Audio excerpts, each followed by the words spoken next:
अस्सलाम वालेकुम everyone, Mirza academy में आपको खुश आमदीद। हम लोग एमडी कैट का 2023 का एक्सपेक्टेड पेपर कर रहे थे। इसके बायोलॉजी और केमिस्ट्री की वीडियोस हमने पहले बना ली थी। फिज़िक्स के आधा जो पोर्शन है उसकी वीडियो इससे पहले चैनल पे अपलोड हो चुकी है। So it's the second part of the physics portion of MDCAT 2023 expected paper. So let's start it. The first MCQ is the effect of the decrease in pressure with the increase of speed of the fluid in a horizontal pipe। horizontal pipe के अंदर speed के increase होने की वजह से pressure जो है वो डिक्रीज़ हो चुका है। तो इस इफ़ेक्ट को हम बर्नौलीज़ इफ़ेक्ट कहते हैं। बर्नौलीज़ इफ़ेक्ट कह रहा था कि जब स्पीड तेज़ होती है तो प्रेशर डिक्रीज़ कर जाता है। So alpha is the correct option. The next is which one is Venturi relation. Venturi relation जो है वो इसमें से बनता है P1 minus P2 is equal to half rho V2 का square. So alpha is the correct option. The next is the equation of continuity is obtained by applying in the law of conservation of तो equation of continuity जो है वो law of conservation of mass पे depend करती है। So alpha is the correct option. The next is Bernoulli's equation is obtained by applying the law of conservation of Bernoulli's equation जो है वो law of conservation of energy पे depend करती है। So beta is the correct option. The next is the path of alpha particle. Alpha particle का जो path बनता है वो zigzag path बनता है। So Charlie is the correct option. The next is sterilization of surgical instruments, medical supplies and bandages can be done by exposing them to the beam of gamma rays।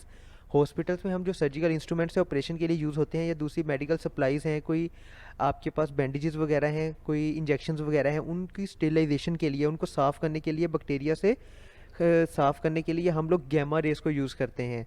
The next is an alpha particle is emitted from radium.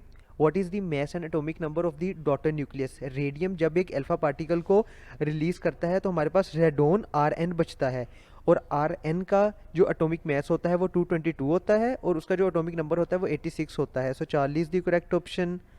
The next is if one or more of the neutrons empty during fission can be use to build up further fission. अच्छा, एक fission reaction हमने करवाया है, उसमें से जो neutrons निकले हैं ना, उन्होंने नेक्स्ट एक और फिशन रिएक्शन करवाया है। अब उसमें से जो न्यूट्रॉन्स निकलेंगे वो नेक्स्ट एक और फिशन रिएक्शन करवाएंगे, और इसी तरह ये रिएक्शन चलता जाएगा। तो इस तरह की रिएक्शन को हम कहते हैं चेन रिएक्शन, जो कि एक चेन की फॉर्म में आगे बढ़ता ही चला जाता है। So Charlie is the correct option. The next is the diameter of an atom is approximately. एक एटम का डायमीटर अप्रोक्सीमेटली 10⁻⁻10 मीटर या 0.1 नैनोमीटर के करीब होता है, या फिर इसे हम 10 एंस्ट्रोम भी कह सकते हैं। So Charlie is the correct option. The next is the mass of neutron is. Neutron का जो मैस है वो बनता है 1.67 multiply by 10⁻⁻27 kilogram. So beta is the correct option. Next page पे चलते हैं। The next is neutron and proton are commonly known as. Neutron और प्रोटॉन जो है वो दोनों न्यूक्लियस के अंदर होते हैं, इलेक्ट्रॉन्स न्यूक्लियस से बाहर होते हैं, तो न्यूट्रॉन और प्रोटॉन दोनों को मिला के न्यूक्लियन भी कहा जाता है। So alpha is the correct option. The next is the highest value of escape velocity in solar system is planet. Solar system में जो हाईएस्ट वैल्यू है एस्केप वेलोसिटी की वो जुपिटर पे है। So Charlie is the correct option. The next is when the speed of a moving body is doubled then. जब moving body की speed double हो जाती है तो काइनेटिक एनर्जी क्वाड्रिपल्ड या 4 टाइम इंक्रीज कर जाती है, क्योंकि हमें पता है कि हाफ एम वी स्केयर होता है। सो इसमें जो आंसर बनता है वो बनता है उसका मोमेंटम। मोमेंटम एम वी होता है। तो वेलोसिटी जब डबल होगी तो आपका मोमेंटम ऑटोमेटिकली डबल हो जाएगा। So delta is the correct option.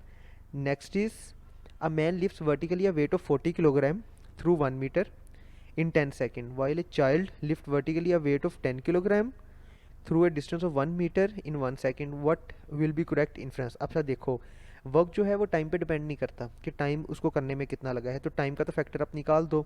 Height दोनों की सेम है, हाइट का भी निकाल दो। मैन ने उठाया है 40 किलोग्राम और बच्चे ने उठाया है 10 किलोग्राम, तो ऑटोमेटिकली मैन ने ज़्यादा वर्क किया है। So man does more work than child. So alpha is the correct option.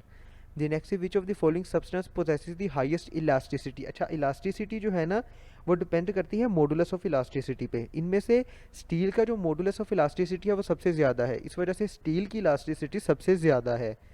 The next is which one of the following physical quantities does not have the dimension of force per unit area. तो stress, pressure और Young's modulus, ये तीनों जो है ये force per unit area ही poses करते हैं, जबकि जो स्ट्रेन है ना वो सिर्फ एक रेशो होती है, original length divided by change in length.